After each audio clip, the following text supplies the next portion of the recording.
Hello student and welcome बेटा। तो बेटा हम आपका साइंस का चैप्टर नंबर 3 जो कि था कि मेटल्स एंड नॉन मेटल्स, इनका बिहेवियर किस तरह होता है, ये समझने की कोशिश कर रहे थे, इसके स्टडी कर रहे थे। ठीक है, इससे पहले हमने केमिस्ट्री के 3 चैप्टर स्टडी कर लिए। ठीक है, जैसे कि आपका acid and bases and salt, ये हमने स्टडी किया था जो कि सेकंड चैप्टर था। फर्स्ट चैप्टर था आपका केमिकल रिएक्शन रिएक्शन, उसके बारे में हमने देखा था। और फिफ्थ चैप्टर था आपका एलिमेंट्स के बारे में। ठीक है, कि how they are classification of elements. ठीक है, that was your fifth chapter. Now we are studying chapter number 3 that is metals and non-metals. So in last classes we have discussed about its property like physical properties of metal. ठीक है, next we have study non metallic property, मतलब कि non metal जो होते हैं उनकी physical property क्या होती है, ये हमने स्टडी किया था। और नेक्स्ट जो हमने वीडियो की थी वो था आपका how the metal react with water and how does it happen when they are burn out. ठीक है, जब इनको बर्न आउट करें तो क्या होता है, जब ये वाटर के साथ रिएक्शन करते हैं तो व्हाट विल हैपन। ओके, सो ये हमने अभी तक स्टडी कर लिया था। और ये सारी चीज़ें अगर आप देखो तो ये अगेन मैं जैसे बार बार बोलता रहता हूँ, आज ही बोलूँगा कि ये सारी चीज़ें आपको ये क्लियरफाई करने में मदद कर रही है कि आपके आसपास जो डेली लाइफ में चीज़ें हो रही है वो किस तरह से हो रही है, किस एक्यूरेटली हो रही है और ऐसा ही क्यों हो रहा है। असल में यही तो है साइंस, कि जो हो रहा है वो ऐसा ही क्यों हो रहा है, इसे को ऐसा ही क्यों होना था, किसी दूसरे तरीके से क्यों नहीं हुआ है। जैसे कि मान लो ये चौक है, चौक को मैंने ऊपर फेंका, तो अब आपको साइंस आपको यहाँ पे ये बताएगी कि जब आप चौक को ऊपर फेंका तो ऊपर ही क्यों गया है, ऊपर ही क्यों गया। जब आप इसको ऊपर फेंकते हो तो नीचे क्यों नहीं जाता है। ठीक है, मतलब ऊपर की तरफ फोर्स लगाने पर नीचे क्यों नहीं जाता है। ये सारी चीज़ें मैं बताना चाह रहा हूँ कि असल में साइंस आपको इन्हीं चीज़ों को जवाब देती है कि जो हो रहा है असल में ऐसा ही क्यों हो रहा है। अगर मान लो, और ये भी आपको बता देती है, प्रिडिक्शन आप कर सकते हो कि अगर आप ऐसा करोगे तो क्या होगा। ठीक है, तो फ्यूचर प्रिडिक्शन जो है ये भी आपको बता सकती है। इसीलिए तो आपने सुना होगा कि हम पूरे जो सोलर सिस्टम है उसकी एज तक को कैलकुलेट कर सकते हैं कि, और हमने कर भी रखी है। जैसे कि आपका सन है, सन की बात करूँ तो इसकी एज करीब 5 बिलियन ईयर्स है, उनमें से 2.5 बिलियन ईयर्स कंप्लीट हो चुके हैं और रिमेनिंग बचे हैं अभी। ठीक है, तो ये सारी चीज़ें आपको कहाँ से मिल रही है, ये सारी चीज़ें आपकी साइंस के तो ईजाद है, ये साइंस के इंसेप्शंस है। ठीक है, जो कि आपको बता रहे हैं कि कोई चीज़ें अब ऐसी है तो फ्यूचर में कैसी होगी, क्या क्या प्रिडिक्शंस हो सकते हैं, उन सभी के प्रिडिक्शन आपको बना करके दे रहे हैं। ठीक है, तो ओवरऑल आपकी साइंस इन्हीं चीज़ों के बारे में। ठीक है, ओके, वापस आ जाते हैं हमारे आज के टॉपिक पर। ज़्यादा फालतू बात नहीं करते, असल में काम की बात है लेकिन हो सकता है स्टूडेंट को फालतू लगे। ओके, तो आज का टॉपिक है हमारा मेटल रिएक्शंस विद एसिड। हालांकि ये जो टॉपिक था हमने चैप्टर नंबर जो आपका सेकंड आया था उसमें भी स्टडी किया था। ठीक है, लेकिन यहाँ पे हमको अलग तरह से स्टडी करना, थोड़ा मैंने रिएक्टिविटी सीरीज भी जैसे डाल दी है और इसमें बाकी के जैसे वो है आपका गोल्ड है, सिल्वर वगैरह, वो मैंने लिखे, उनकी जरूरत भी नहीं है अपने को। ठीक है, there are non reactive element. ठीक है, जरूरत हमको इन चीज़ों की, इनमें से आप ना सोडियम और पोटेशियम इनको रहने दे सकते हैं। हालांकि रिएक्शन तो करते हैं लेकिन इनको रहने दे सकते हैं, रीजन भी बताऊंगा क्यों। उससे पहले एक बेसिक फॉर्मूला लिखिए तो आप कि क्या होगा जब कोई भी when metal react with acid. I am taking HCl, dilute HCl, you can also take the sulphuric acid H2SO4। ठीक है, ये दोनों एक स्ट्रॉन्ग एसिड है, तो HCl के साथ ज़्यादा ईजी लगती है रिएक्शन लिखने में भी, और अब कम चीज़ें लिखनी पड़ेगी, बस इसलिए ऐसा कोई खास नहीं है कि मैं HCl आपको बुक में दे रखा था इससे HCl को उठा दूँ। ठीक है, आप यहाँ इसकी जगह आप H2SO4 डाइल्यूट H2SO4 भी ले सकते हो, अपनी पसंद की बात है। ठीक है, okay, so metal when react with HCl it gives A salt with hydrogen gas. क्या होता है कि जब ये दोनों रिएक्शन करते हैं तो एक सोल्ट बनता है, वो डिपेंड करता है कि कौन सा मेटल है कौन सा एसिड है, लेकिन ये हमेशा होगा कि वो हाइड्रोजन गैस ये रिलीज करेगा। तो ये सबसे बड़ी बात है, when metal react with any acid they must release hydrogen gas. ठीक है, और साथ में एक सोल्ट बनना है। तो ये इसका बेसिक फॉर्मूला है, मतलब आपको जो इनकी रिएक्शन करा के देखोगे वो कुछ इस टर्म में दिखेगी। ठीक है, ओके, चौक ले लेते हैं दूसरा। सोडियम को ये मैं इसलिए काट रहा हूँ, कर सकते हो आप कि ये बहुत वाइग्रसली रिएक्ट करते हैं। जैसे आपने कोई बाहर लिया होगा ना, गलती से वाटर के कॉन्टैक्ट में आ गए तो ये काफ़ी हीट प्रोड्यूस कर देगा, हो सकता है ब्लास्ट भी हो जाए। फिर भी अगर इनके आप रिएक्शन देखना चाहो तो ये कुछ ऐसे है, मान लीजिए ये सोडियम है और ये पोटेशियम है, इन दोनों में से कोई भी इसके रिएक्शन आप मान लीजिए डाइल्यूट HCl के साथ कराओगे, यह आपकी बुक में नहीं है लेकिन फिर भी क्या लिख देते हैं, अगर आप रिएक्शन कराओगे तो NaCl बनेगा, और अगर पोटेशियम के केस की बात करोगे तो ये आपका KCl बनेगा। साथ में क्या मिलेगी आपको, अगर वही हाइड्रोजन गैस, ठीक है, ये चीज़ है, ये नेचर कॉन्टैक्ट में आती है, वाइब्रेटली बिहेव करती है, इसलिए हम इनको नहीं ले सकते। ठीक है, आपकी जो बुक है उसमें स्टार्टिंग कर रखी है आपके मैग्नीशियम से, हालांकि फिर भी उससे पहले कैल्शियम को देख लेते हैं। ये भी एक एक्सोथर्मिक रिएक्शन है। ठीक है, कैल्शियम के साथ जब रिएक्शन करते हैं ना एसिड, तो एक एक्सोथर्मिक रिएक्शन है। और calcium contact with dilute HCl, जिसे मैं लिख रहा हूँ DIL, इसका मतलब डाइल्यूट है, और कॉन्सेंट्रेटेड लिखूंगा तो CONS। और ये स्टैंडर्ड टर्म है, ये नहीं कि मैं अपनी तरफ से छोटा करके लिख रहा हूँ, नहीं, ये स्टैंडर्ड टर्म है जो कि केमिस्ट्री में चलती है आपकी। ठीक है, केमिस्ट्री मीन आपकी साइंस के अंदर चलती है। ठीक है, और ये बना लेगा आपका CaCl2 और साथ में ही आपका हाइड्रोजन गैस। ठीक है, अच्छा एक से बता दो, इतनी हीट नहीं निकलेगी इसको, एक्सोथर्मिक रिएक्शन के अंदर आपको नहीं लगानी चाहिए। ओके,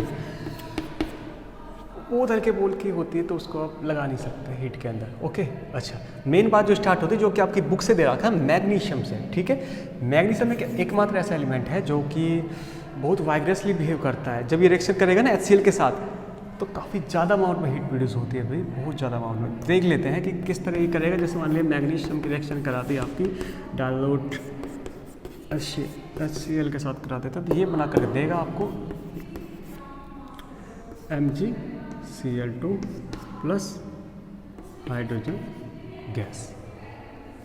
ठीक है, हाइड्रोजन गैस यहाँ से रिलीज हो रही है। असल में आप इसको करके कैसे देख सकते हो, आपको एक टेस्ट ट्यूब लेनी है।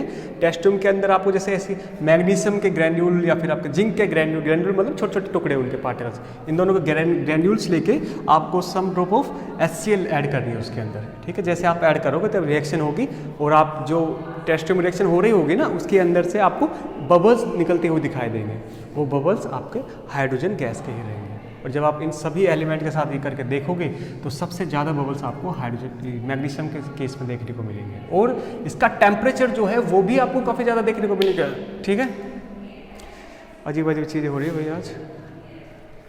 ओके, देखो मैग्नीशियम के साथ एल्यूमिनियम के साथ देख लेते हैं। एल्यूमिनियम के साथ एक सिंपल सी कहानी है कि एल्यूमिनियम प्लस डाइल्यूट HCl, इसके साथ जब रिएक्शन कराते हो तो ये बना लेगा आपका AlCl3 plus H2 hydrogen gas. ठीक है, ये कॉमन रिएक्शन कॉमन इस तरह बस ये कॉमन रिएक्शन होती जाएगी।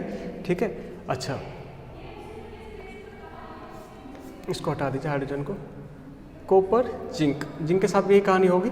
कॉपर की एक स्पेशल बात बता दूं कि कॉपर एसिड्स के साथ रिएक्शन नहीं करता है इन नॉर्मल कंडीशन। ठीक है, आप कुछ भी कर लीजिए, मतलब हाई कंडीशन अप्लाई कर दो तब तो ठीक है, वो तो करना ही पड़ेगा, लेकिन नॉर्मल कंडीशन में copper doesn't react with acid.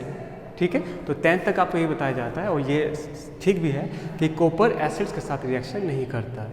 ठीक है, इन नॉर्मल कंडीशन। ठीक है, अच्छा एक और चीज़ मैं बता दूं कि ये जो मैंने मेटल्स लिखे हैं, all these are element can react with HCl and H2SO4। ठीक है, लेकिन एक ऐसा एसिड है date is nitric acid HNO3, वो एक ऐसा थोड़ा जिद्दी टाइप का, थोड़ा अजीब टाइप का एसिड है कि वो जल्दी से किसी से रिएक्शन नहीं करता है।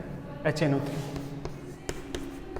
रिएक्शन करता तो है, लेकिन आपको प्रोडक्ट में ये नहीं मिलेगा। हालांकि बहुत वाइब्रेसली एक्ट करता है ये। ठीक है, मतलब रिएक्शन जल्दी से करा देगा, लेकिन आपको हाइड्रोजन गैस नहीं मिलेगी। क्या कराएगा, ये थोड़ा अलग स्वभाव का है, अलग इसका बिहेवियर है, और वही तो बताना चाह रही है आपकी साइंस। देखो जी, ये क्या बोलता है, ये बोल रहा है कि ठीक है आप मेरी रिएक्शन करा दो किसी के भी साथ। जब ये रिएक्शन करेगा, मान लीजिए ये कांटेक्ट में आया वाटर के या फिर मान लो कोई भी एक एलिमेंट ले लेते हैं। यहाँ पे कौन सा एलिमेंट ले, कैल्शियम ले लें क्या, कैल्शियम ज़्यादा ठीक लग रहा है, कैल्शियम ले लेते हैं। कैल्शियम की रिएक्शन इससे होगी तो असल में कैल्शियम नाइट्रिक ये एसिड बन जाना चाहिए था। ठीक है, और हाइड्रोजन गैस आपके रिलीज हो जानी चाहिए थी। ठीक है, असल में ऐसा नहीं होता है। क्या होता है, जब सोल्टो एक आपको मिल जाएगा, लेकिन जब हाइड्रोजन गैस रिलीज होती है ना, हाइड्रोजन गैस रिलीज होती है तो क्या होता है, ये क्योंकि डाइल्यूट लिया है आपने, डाइल्यूट मतलब इसके अंदर वाटर के कुछ पार्टिकल्स हैं, कुछ क्या बहुत सारा अमाउंट इसके अंदर वाटर का है, तभी तो इसको डाइल्यूट बोला गया है। ठीक है, तो जब ये रिलीज ऑफ हाइड्रोजन जो गैस है, हाइड्रोजन गैस जब रिलीज हो रही है, ये रिएक्शन करती है आपके वाटर के साथ। ठीक है, तो क्या होगा, वाटर के साथ रिएक्शन करती है तो ये जो HNO3 है, नाइट्रिक एसिड, ये एक हाईली ऑक्सीडाइजिंग एजेंट है, ऑक्सीडाइजिंग एजेंट। ठीक है, ऑक्सीडाइजिंग एजेंट मतलब जो भी इसके ये जिसके साथ भी आएगा, बस इसको ऑक्सीडाइजिंग एजेंट बोल रहे हैं, तो ये जल्दी से किसी दूसरे एलिमेंट को ऑक्सीडाइज कर देगा। ऑक्सीडाइज मतलब उसकी रिएक्शन ऑक्सीजन के साथ करा देगा। तो हाइड्रोजन जो ऐसे ही घूम रही है ना, H2 गैस जो रिलीज हो रही थी उसमें, वो जल्दी से रिएक्शन करती है और रिएक्शन कर लेती है ऑक्सीजन के साथ और आपको सीधा ही वाटर देती है, ना कि आपको हाइड्रोजन गैस के बबल्स देखने को मिलते हैं। तो जब भी ये मेटल्स के साथ रिएक्शन करता है तो आपको हाइड्रोजन गैस देखने को, मतलब हाइड्रोजन गैस देखने को नहीं मिलती, H2O गैस ही देखने को मिलती है। ठीक है, तो इसलिए सीधे तौर पे ये बोल दिया जाता है कि HNO3 doesn't react with metals. ये आपको एग्जैक्ट लाइन लिखी हुई मिलेगी बुक में। ठीक है, अच्छा लेकिन मैग्नीशियम एक ऐसा चीज़ है जो कि इसके साथ, जो कि काफ़ी डाइल्यूट HNO3 के साथ रिएक्शन कर लेता है। ठीक है, मैग्नीशियम। ओके, अच्छा एक और चीज़ कि अगर आप इनको डिक्रीजिंग ऑर्डर में रखें, डिक्रीजिंग ऑर्डर में अगर इन 4 मेटल्स की बात करूं मैं, तो डिक्रीजिंग ऑर्डर में रखें तो सबसे ज़्यादा हाईली रिएक्टिव इसमें मैग्नीशियम, देन आपका एल्यूमिनियम, देन आपका जिंक और देन आपका फेरस, ये है। ठीक है, तो ये छोटी सी रिएक्शन थी आपके metals reaction with acid, acid के बारे में। ठीक है, कॉपर रिएक्शन नहीं करता एसिड्स के साथ। ठीक है, और डिक्रीजिंग ऑर्डर में रखे तो सबसे ज़्यादा रिएक्टिव है मैग्नीशियम, उससे सबसे लेस रिएक्टिव आपका आयरन, आयरन, फेरस। ठीक है, ये सबसे कम रिएक्टिव है। ठीक है, अच्छा रिएक्शन के बाद क्या इवॉल्व होगा, हाइड्रोजन गैस रिलीज होगी और क्या क्या कंपाउंड बनेंगे वो भी हमने देख लिया। HNO3 doesn't react with metals, इसका रीजन भी हमने बता दिया था, लेकिन हाँ with magnesium can react with HNO3 but when HNO3 is taking a die.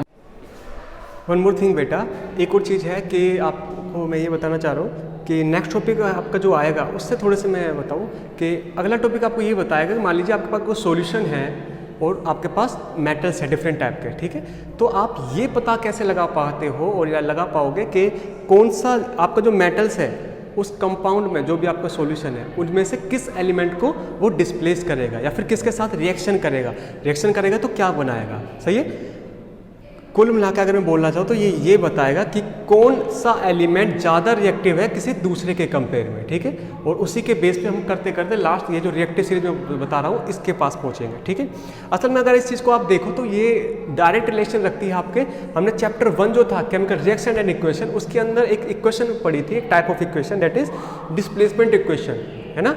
Displacement reaction equation जो ही बोल सकते हो आप। उसमें क्या कर रहा था, एक एलिमेंट किसी दूसरे कंपाउंड के एलिमेंट को डिस्प्लेस कर रहा था। अब ये डिस्प्लेस क्यों कर रहा है उसका रीजन मिलेगा आपको यहाँ पर, जो हम अभी नेक्स्ट जो टॉपिक है उसको स्टडी करेंगे। ठीक है, बेसिकली ये डिपेंड करता है आपको उसकी रिएक्टिविटी पर, कितना ज़्यादा रिएक्टिव है कितना ज़्यादा नहीं। ठीक है, तो इसमें कोई दिक्कत वगैरह है अभी तक जो आज का टॉपिक पढ़ा है, छोटा टॉपिक था आई थिंक, इसलिए मैं आपको आराम से चल रहा हूँ, जल्दी से, ऐसा नहीं कि भागे जा रहे हैं। ठीक है, आराम से पढ़ा रहे हैं कि ताकि आपको वो ज़्यादा अच्छे से क्लियर हो सके। ठीक है, फिर भी कोई डाउट वगैरह है तो आप बता सकते हो। ठीक है, तब तक फिर मज़े करो। ठीक है, थैंक यू।